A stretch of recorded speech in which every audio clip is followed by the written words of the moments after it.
Heyo sa mga kagingking natin dyan. Heyo, what's up? Ayan, steakhouse beef ang bilakbakan natin. At ito na in-order natin mga kagingking. Binanatan natin agad.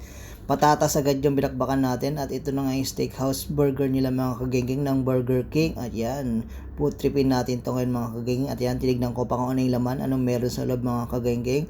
At yan, first bite nga natin yan mga kagingking. Yan, napakalasa din mga kagingking. At yan, single patty nga lang siya mga kagengeng, pero meron siyang strips dito na barbecue flavor. Yung siguro yung beef bacon niya mga kagengeng. Ayan, napaka-cheesy niya mga kagengeng. Siyempre bakbakang patatas dyan. Third bite, ayan mga kagengeng, kitang-kita nyo naman yung bacon dyan.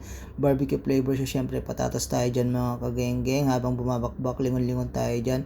At siyempre balik tayo sa burger natin mga kagengeng. Yan, iba nga pala yung buns na gamit nila dito mga kagengeng. Hindi yung kagaya ng mga regular buns na ginagamit ng ibang shop. Yan, syempre drinks tayo dyan mga kagengeng, nabulunan tayo dyan. At balik na tayo dito sa burger natin binabakbakan mga kagengeng. Okay din siya. Kakaiba yung lasa mga kagengeng dahil may twist ng barbecue dyan. At napakasarap din mga kagengeng. Meron siyang mayo, lettuce, tomato. At dito pa rin daw sa Avenues Food Court mga kagengeng. Pag break ko nga lang dito ako nagbe-break minsan pag may budget yan. Kumakain ako ng mga mukbang dyan, mga burger, yung mga binabakbakan natin kadalasan mga kagengeng.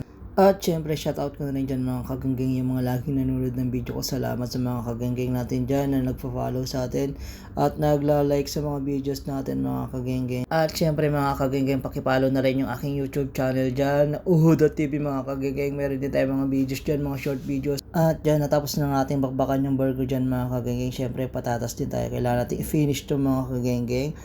Sisimutin natin to kasi laman tiyan din to mga kagengeng. Dahil mamaya sa trabaho mapapagod, gugutumin na naman ako mga kagengeng. Kaya kailangan simutin to. Ayan, simut na mga kagengeng. At drinks tayo dyan. At yan na nga yung mga binakbak natin dyan mga kagengeng. At syempre maraming salamat sa panonood ng video ko mga kagengeng. Please like, follow, subscribe.